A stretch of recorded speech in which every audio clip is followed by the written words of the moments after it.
Hello, my dear audience, and welcome to another episode of Let's Talk Micro. As always, I am so happy that you're here with me. And if this is your first time listening to Let's Talk Micro, well, thank you for choosing it as one of your podcasts. Okay, so I'm sure that you're curious about, you want to learn about early growth antimicrobial susceptibility testing or AST. So we're gonna jump into the episode. But real quick, those of you that work in micro, you know that typically to perform susceptibility testing, you have to grow your organisms for 18 to 24 hours. And then once you do that, you set up the susceptibilities and then you wait another day or so to report them. So this is a great study. This episode is about a great study where they perform susceptibility testing on isolates that have been growing for 6 hours. So in the episode, I am joined by Dr. Jennifer Dean Bard and Dr. Lucas Osborne. So let's go ahead and listen to it. Well, those of you that work in the lab and you know that sometimes some of the challenges in micro, right? It's microbiology's time, right? It takes time to grow the organism. Then you do the susceptibility, and that takes time as well. And as I mentioned, we're seeing things like we saw in micro with rapid susceptibility testing. And I found this study that I found it very interesting, and I thought it would be good to share it with with you, the audience. And so with me, I have two guests that they're going to talk about a study regarding early growth isolate for antimicrobial susceptibility testing. One of them was a guest years ago, and her name is Dr. Jennifer Deanbard. And this is his first time joining the podcast, Dr. Luke Osborne. Everyone, welcome to Let's Talk Micro. Okay, so I thought let's go ahead and start with a quick introduction. Like I already told the audience your name, so maybe anything that about what you do and anything else that you want to share. Sure. So happy to be back. Happy to chat with you again, Louise. And so I am the director of the microbiology and virology laboratory at the Children's Hospital in Los Angeles, as well as a professor at the University of Southern California. And yeah, looking forward to having a chat about our study today. And just by way of background, I wanted to mention too, because the study encompasses work from a lot of MLSs, and so Jen and I are both MLSs by training, generalists. So started that way, did med micro fellowship training at CHLA with Dr. Dean Bard, and now I'm the director of microbiology at Keck Medical Center of USC, and also an assistant professor of clinical pathology in the Keck School of Medicine. And yeah, thanks for the invite. Happy to join the podcast for my first time. Welcome, definitely very happy to have you.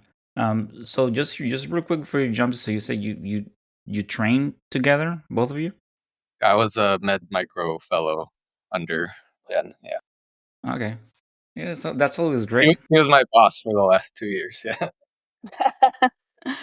Yes, Luke spent 2 years with us, and I'm really happy that we're still within the same region and now within the same institution at USC. So I get to hopefully continue to work with him.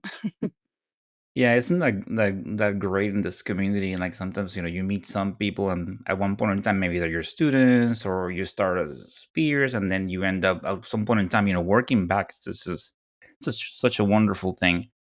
Okay, so let's start with some basics here. Like we like to do in Let's Talk Micro. So when we talk about turnaround time, so why is it, for regarding antimicrobial susceptibility testing, why is this such a critical issue in clinical microbiology today? Sure.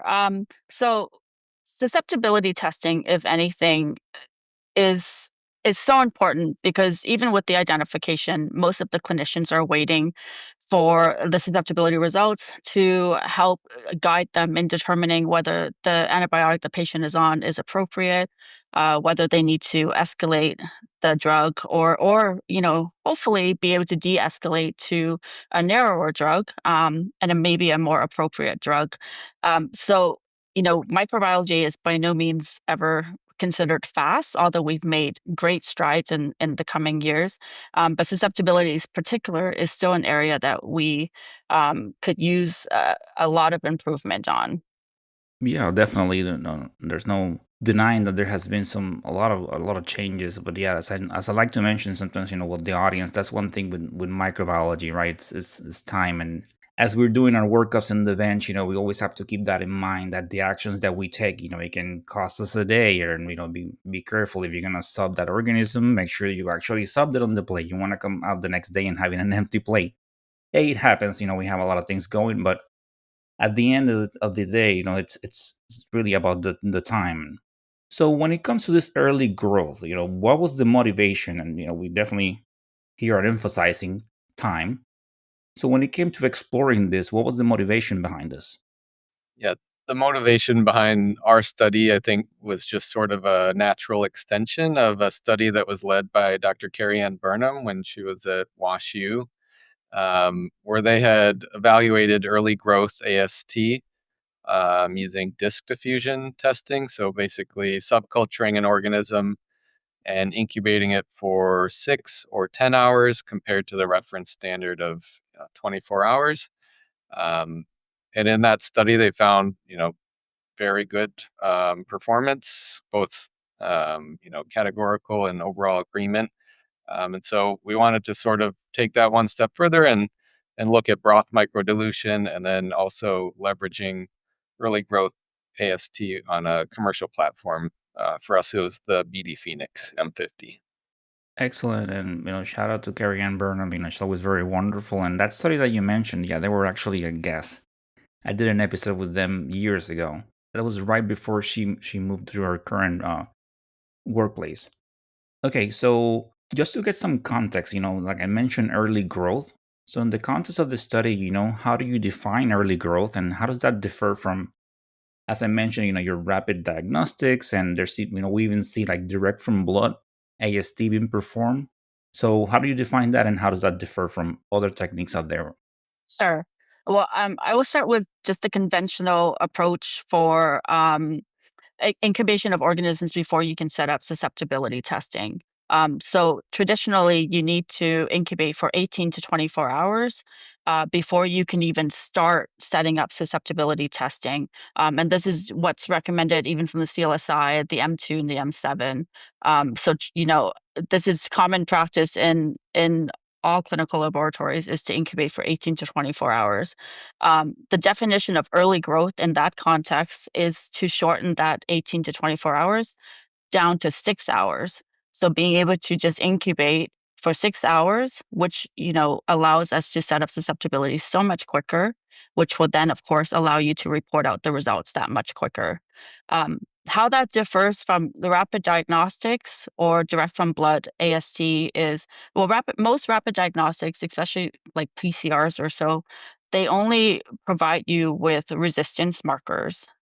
So resistance marker for gram positive or gram negative, which can be helpful, but certainly is not as great as getting a full susceptibility panel. Um, and then the direct from blood, I think that's the issue, is that the only test available is from directly from positive blood cultures. And that's great because, from the bottle, you can set it up and get a result within 6, 7 hours as well. Um, the approach that we studied is really for all comers, really. It's not just blood isolates or, CSF or something. It's basically all isolates that are growing on a plate to be able to shorten that 18 to 24-hour window down to 6 hours. Okay, well, thank you for that explanation. And it makes me very curious because you talk about 6 hours, and we know, like in the bench, like a lot of these organisms, especially when you get to like your, let's say, like E. coli and some of your enterobacterialis and staph aureus, they're very healthy growers. So when you can get some early growth. You can see some good colonies, and I have seen some really sharp ones, at 12 hours and maybe sometimes a little before then. So this is very interesting. So let's go ahead and just, talk about the study. And Dr. Osborne, you mentioned the Phoenix when you were, talking about the motivation and about exploring this. And so let's go ahead and talk about that, and maybe you can start breaking it down a little bit, like with the platforms, the procedure, and we'll go from there. Sure. One thing I wanted to add to the idea behind using an isolate for early growth as opposed to, as Jen had mentioned, like a molecular method is, we typically think of molecular methods as requiring a fancy instrument. PCR reagents are generally quite expensive. So our study really just leverages tools that are available in most clinical microbiology laboratories. So here, we were using broth microdilution as part of the clinical workflow in the laboratory. So we used the Thermo Fisher sensititer, just formerly Trek Diagnostic broth microdilution plates, and then the BD Phoenix M50, both gram positive and gram negative panels. And so the protocol for setting it up is really not that different from standard susceptibility testing. In fact, the only thing that we're changing is how long we're incubating the isolate prior to setting up AST. So, of course, with any susceptibility testing, it's important to make a subculture from a pure colony. So we're just taking a pure colony, subculturing it to a plate, tossing it in the incubator for either 6 or 24 hours, depending on if we're evaluating early growth or the reference standard method. And then proceeding with setting up susceptibility testing per the manufacturer's instructions from that point onward. So, making your zero point 0.5 McFarland and inoculating the plates or loading it onto the auto inoculator for the BD Phoenix M50. And that's one important distinction is that contrary to other fast AST methods where there's a reduced incubation time, we're just using the standard incubation time. We're saving time off the turnaround time upfront from the subculture. So we sort of broke it into 2 phases. Phase 1 was basically a feasibility study, just using 7 different QC strains.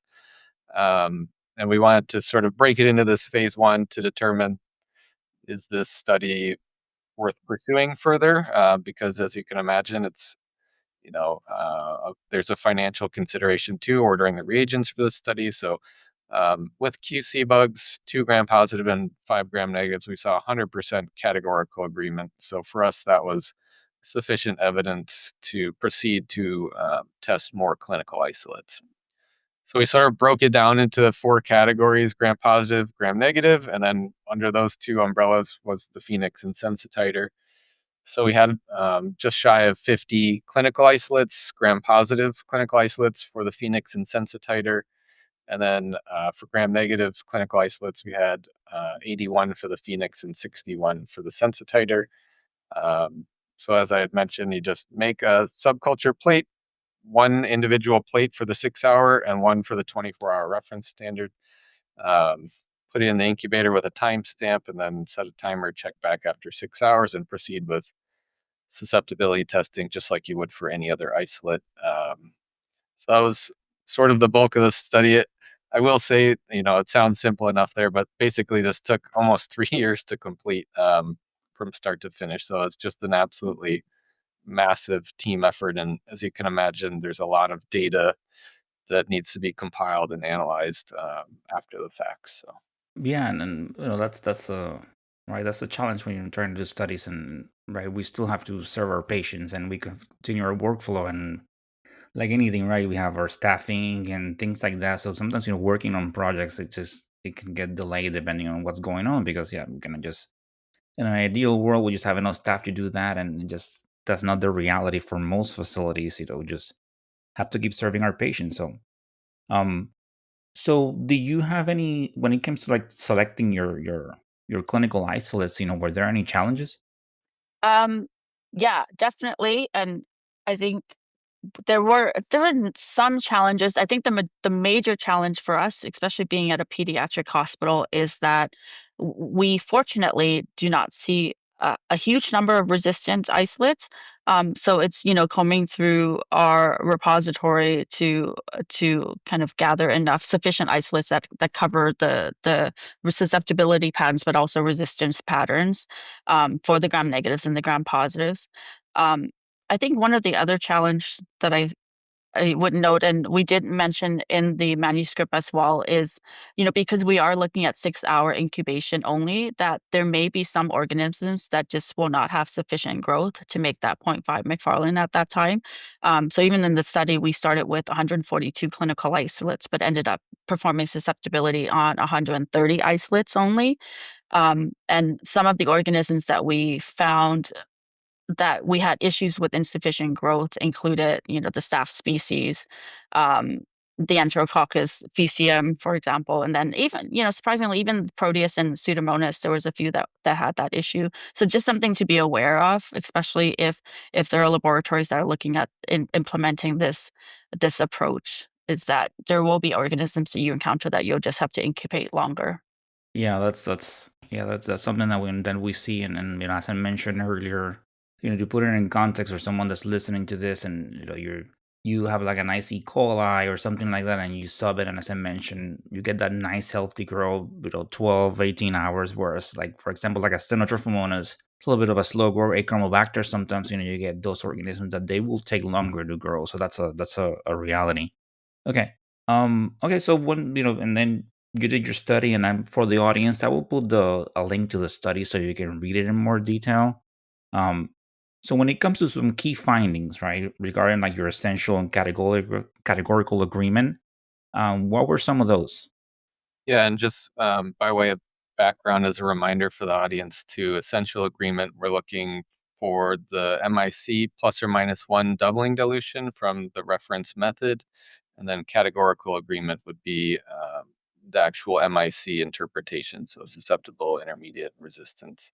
And one important thing I wanted to point out for our study is that for essential agreement, we only calculated it when there were on scale MICs. So, for example, due to recent breakpoint changes and the existing panels that we used, we weren't able to calculate essential agreement for Enterobacterales and levofloxacin on the sensitizer panels because the breakpoint on the panel on the plate just doesn't go low enough. So just an important caveat. But overall, we, similar to Dr. Carrie Ann Burnham's study, we saw very good essential and categorical agreement. Largely, agreement was more than 95% for almost all drug bug combos. Remarkably, if we look at the Phoenix, the M50, the gram-positive panel, when we were testing staph species and Enterococcus species, we saw 100% essential and categorical agreement on 409 drug bug combos. So, those of you who have done susceptibility testing, you know that there's a lot of inherent error. So I think that's a testament to basically how solid the method is for those particular organisms on that system. Same thing for the sensititer. Overall, for the gram negatives, greater than 95% essential and categorical agreement. And we did see some errors on the broth microdilution sensititer panel for gram positives and Enterococcus in particular, which led to about 90% essential and categorical agreement on 145 drug bug combos. So overall, very good, but just like any other susceptibility testing method or platform, there's going to be limitations, which we certainly tried to call out in the study too. So. Well, and thank you for taking that initiative to like, explain things a little bit further. We really love that here in Let's Talk Micro, so I appreciate that, Dr. Osborne. We like to break things down here. So, all right. So, as you mentioned the results, any particular drug combinations that stood out due to high error rates or inconsistencies? Yeah, I think I'll start with saying, like, just to add to what Luke said, is that the findings were really promising, and I would say, like, for both the Sensitizer and the Phoenix, it worked really well. Just some noteworthy, I guess, errors, and I think I'll expand on the definitions of some of the errors. So for example, Staphylococcus on the Sensitizer, we did see a I would say higher, although it's still only 2.99%. Very major error, and by definition, very major error means that, your reference method is calling it, resistant, and then your test method, in this case, would be the 6-hour time frame, is calling it susceptible. So you have, like, that, a very major error where there is a risk of, treating a patient with a drug that is not appropriate. Um, and that was found for staph species, and specifically the drug bug combo with staph and clindamycin that had like higher errors, but again, that's only two of the eight isolates that were tested. Um, for the enterococcus, there was a little bit of a higher minor error rate, which means that either the reference with was a susceptible and the test method was intermediate or vice versa, or one level intermediate or versus resistant. And we saw that in 6.8% of the enterococcus, with the majority being enterococcus and the erythromycin. But again, these are all pretty minor. Overall, we were really happy to see how well it performed. And I think I will just note one last error, which was a major error. And so this major error would be if your reference method was reported out as susceptible and your test method is reporting out as resistant. And so we saw with the sensi titer and Pseudomonas aeruginosa a 6.6 major error rate, and specifically the majority of which was for doripenem. Okay, well, thank you for that and for the definitions as well. I appreciate that. Um, we already touched on some of the challenges, when it comes to right, some of the organisms not growing, even though, as Dr. Osborne mentioned, it seemed like a very straightforward study, but it took a while to get completed. So when it comes to things that work well and what didn't, and maybe any other challenges, what can you add to that? Yeah, I think one of the things that immediately comes to mind in terms of working well is one of the draws of this system, and that's that for the 6-hour early growth isolates, you can subculture and set up your AST within a single shift. And so, if a lab were to validate this method and implement it in their practice, that's certainly a draw for labs that operate on an 8-hour shift schedule. Being able to subculture and set up susceptibility testing, the same person within a single shift. So that was nice to be able to do those. Challenges that we encountered, it just took a while to sort of get the workflow down when you're trying to do parallel testing 6 and 24 hours, and just sort of figuring out the timing with all that, and also trying to keep the study moving forward, but also have a lot of other responsibilities at the time as a med micro fellowship, uh, as a med micro fellow. So leaning on the support of the lab staff to help bring it across the finish line. And then the other sort of aspect that comes to mind for challenges is, as I had alluded to earlier, is the data analysis. So the study in whole, we evaluated 3,593 drug bug combinations. And so, as you can imagine, what that would look like in an Excel spreadsheet, it's just a ton of data. And then to be able to distill it down into, 4 cohesive tables for a manuscript, requires quite a bit of cleaning, and data filtering. So we tried to automate that process as much as possible, but just working with the data in and of itself was a challenge. So.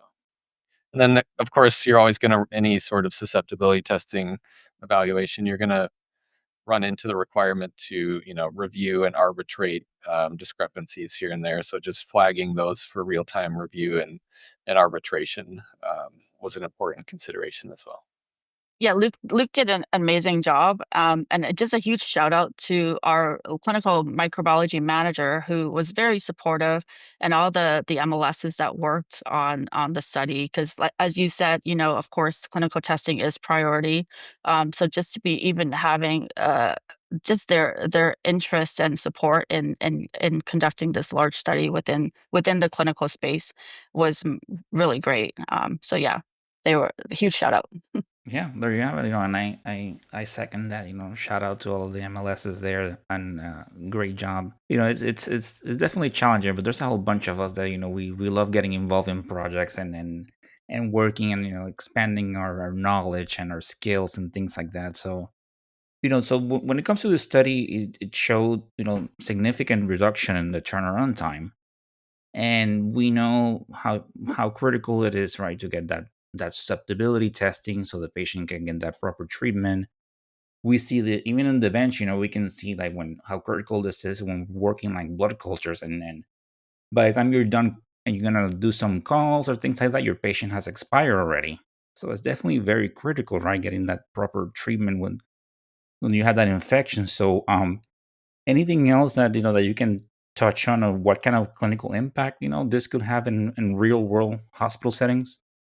Well, I think, ultimately the goal is to get the result out as quickly as possible so that the physician can act on it. I think the great thing about this approach, and Luke mentioned this earlier, is the fact that it can be implemented in all labs without the need for fancy molecular machines or anything like that, right? So it really just opens the door for many labs to be able to do this, which I think is great. But also it expands not just for us to focus on blood isolates or on a specific isolate. I mean, you can do this for all cultures, or however your lab decides to implement it. So I think just the simplicity of it, at least from the testing standpoint, just really allows that a much bigger reach. That doesn't require us, especially in this day and age, to try to justify it financially. Yeah, that is a great point because when we see a lot of this, sometimes it's rapid testing. It's very inclined towards like blood, or you see some testing for like respiratory samples. So expanding that, that will be definitely great. Um, and we mentioned already the staffing issues and things like that. And as we mentioned, and we talk in this study, what really was different was right selecting that isolate with that early growth, and then you were doing your testing as you would. Anything else that you can touch on when it comes to the challenges that the lab faces, and if they want to implement this? Yeah, I think, one point we already touched on, just to highlight the method, is that there's no need for additional instrumentation or capital expenditure, anything like that. So you can proceed as you would with your normal staffing. One thing I would point out is that, this is considered a modification of an FDA cleared test if you're going to do this in combination with, one of the commercial methods. So if a lab was planning to implement something like this, one of the challenges is that they would need to conduct a thorough evaluation and validation that's signed off by their laboratory director, and of course that requires time from the MLS conducting the study, resources for gathering the validation specimens, and then reagents for the susceptibility testing. So that's one of the challenges. But as Jen had mentioned, the ultimate goal here is to improve patient care by reducing the time to optimal therapy. And this is one approach that a lab could potentially shave off 18 hours from the turnaround time with no additional equipment. Okay, and one thing that when we see sometimes, when we get different testings and tests, and a lot of times, they can either be meant to like supplement what we already have and things like that. So based on what you have seen and your results, you do you see this eventually maybe replacing your traditional, AST, like your traditional incubation for the AST? Yes, I mean that's the goal, and we are working. It's actually our performance improvement project for this year is to implement the this approach and what Luke validated when he was at our hospital. Um, and so our goal is that once it is implemented, that this would be the standalone, one-time susceptibility test that we would perform, and it's not going to be, a supplementary to a 18 or 24-hour incubation. There are some considerations and reasons why it's also taking us longer to implement is, we are three-shift lab, we have night shift as well. So just figuring out, like, do you do this within the one shift? Do you batch it now? Like how, because, there is a lot of complexity that you kind of think about from the workflow standpoint. And you want to avoid confusion, of course, in the lab. We're going to start with our gram negatives first and then going to go from there. But yes, once we do implement, that is the goal, is that it would replace the traditional incubation time. Okay, and this is just more like a curiosity thing. Like you mentioned the three shifts. Does everyone read plates on all three shifts? Do you have some sort of version of plate reading or culture reading on shifts? We do. So all three shifts perform culture. So in theory, all three shifts are reading susceptibility at any given time. So the idea is, do you implement it maybe just in the first shift as a soft pilot, and then kind of go from there? Um, does this allow us to maybe hold off on even susceptibilities for the other shifts and just make it a first and second shift? It's I mean, I think that's nice. One of the interesting things about micro too is that there's so many different approaches, and it just requires us to be very thoughtful, and every place is different. Um, and as I said, we don't want to implement it and have it go like become a fiasco or so. So we're trying to be as thoughtful as possible before we do it. Excellent. And and you already mentioned you're gonna continue you working on this. Anything when it comes to more future studies? Anything else that you want to add? Yeah, I think, well, just to take a step back, if we, think of ourselves as scientists, we should always be striving to implement evidence-based practices in our lab. And if you ask yourself, where's the evidence suggesting that we need to subculture and isolate and, wait for 24 hours before performing susceptibility testing? The answer is that there is no evidence, and that's just sort of the way it had been done historically when most microbiology labs before the advent of rapid molecular testing or traditionally just first shift AM shift operations.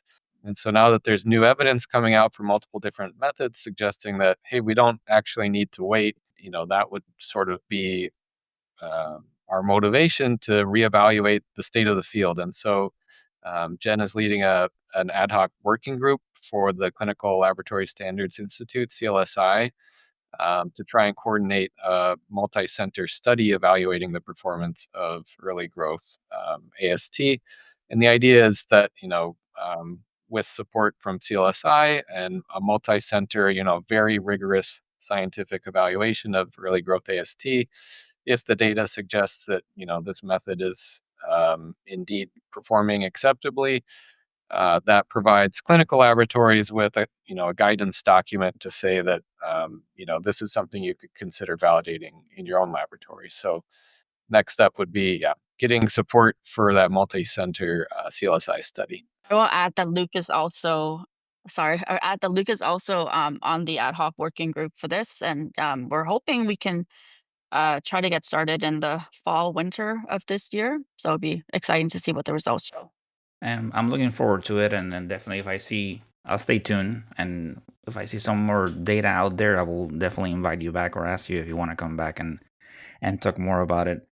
But yeah, as and I remember what you said about the 24-hour. I remember reading that on the art on the study, and so many things have changed, right? So it's good to explore these things, and we don't have this traditional first shift only 24-hour lab anymore. We have three shifts reading. We have instruments that things, we get IDs faster, we get all these things, so all these advances. So it's definitely worth exploring and pursuing, especially when the end result is it's helping, our patients, which is that's the more important thing of what we do this. So before I ask a question that I like to ask, the guests on Let's Talk Banker, which is it's kind of fun to see what kind of answers they come up with. Anything else that you want to add when it comes to this or anything else? I don't think anything else other than, I think there's definitely movement, which is exciting. And the hopes is, yes, like that we can develop some sort of guidance for clinical labs that will help support their, justification to kind of change, to kind of shorten the incubation time for this. Perfect. So here comes the question, and we all tend to have that that bug that we like for any reason, right? Either that it has that significance that either when people were doing like when your PhD, that's what you worked on, or can be a mechanism, it can be a visual, a smell. We all have that bug that we just like for some reason. So I think I'll start with you, Dr. Deanbar, and then we'll move on to Dr. Osborne. What is your favorite bug? So I was trying to think. I was trying to remember if you asked this question the last time, and if you did, I would probably have said Yersinia pestis, which is why I thought I'd change it up this time. And so I have another bug that I really enjoy, Fusobacterium necrophorum.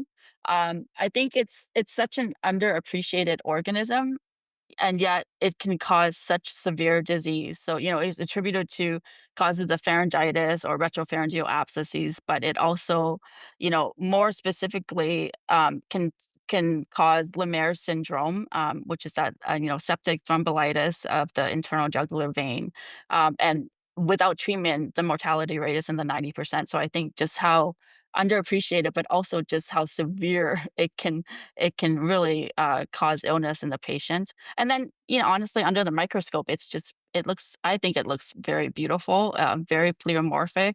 But because of that pleomorphism, it's just very distinct, and you can have a pretty good clue of what you're getting. And, a last thing is, like, necrophorum literally means carrier of death, which I think is just so badass when you when it comes to that. So yeah, so that's my bug. Oh, those are some great answers. And definitely, I would say probably top five. And I'll have to go back to the previous episode that we did years ago. And I know that as of this year, I've been more consistently asking everyone when I have them as guests. But I'm curious to see if I asked it that time. So what about you, Dr. Osman? Yeah, I think just like Jen, my favorite microbe probably changes annually or maybe even quarterly. But right now, I think my favorite pathogen is probably Group A strep pyogenes. I recently saw an episode with Dr. Dorn, and it's for the same reasons as he had listed, but basically has these really creative, host evasion strategies and pathogenicity factors, and can be, really scary clinically as these super antigens that form this massive cytokine storm in the host. And then it just absolutely folds when you throw penicillin at it, and it has not developed resistance to penicillin. Um, so for those reasons, I think I'd have to go with group A strep. You beat me to it. The moment you said Group A strip, that's what popped in my mind, and then you mentioned his episode. Yeah, such a great answer for both of you, and when you think about it, right? Yeah, it's just it's like this formidable opponent, and then penicillin can take it out, and it's very interesting. So great answers, both of you. I really like them. Um, well, this has been so great, and I appreciate you taking the time to be here. And for the audience, I will put as I said before, I will put the link to the study so you can take your time and really read it in detail at your own pace. So thank you both for taking the time to be in Let's Talk Micro. Thank you for having us. My pleasure. Well, there you have it. I hope you enjoyed this episode. And right, you work in the lab and you see the potential for this. We know that in microbiology, it is about time, and we grow these organisms for 18 to 24 hours, and then we do the testing.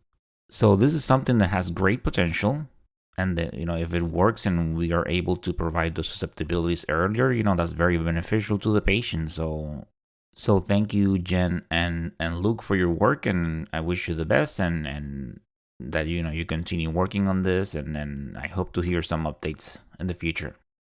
Okay, so as always, you can find Let's Talk Micro on any podcast platform. So if you go to Apple, Spotify, Amazon Music, Good Pods, you can find us there. So please subscribe, download episodes, and if the app allows you to do so, please go ahead and leave a review.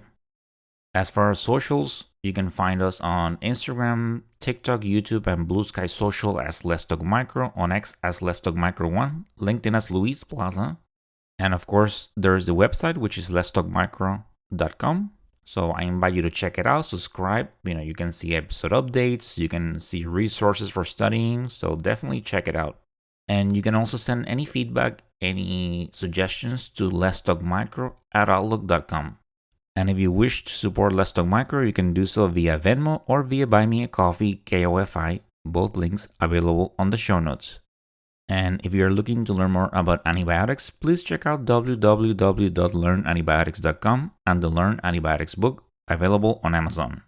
These resources include cheat sheets, practice tests, games, and more, and they are being used by thousands of people worldwide and may be helpful for you or your colleagues. As always, these are some great resources from Dr. Timothy Gauthier, a very passionate pharmacist. And the Let's Talk Micro podcast is supported by the American Society for Microbiology. To learn about microbes, visit asm.org.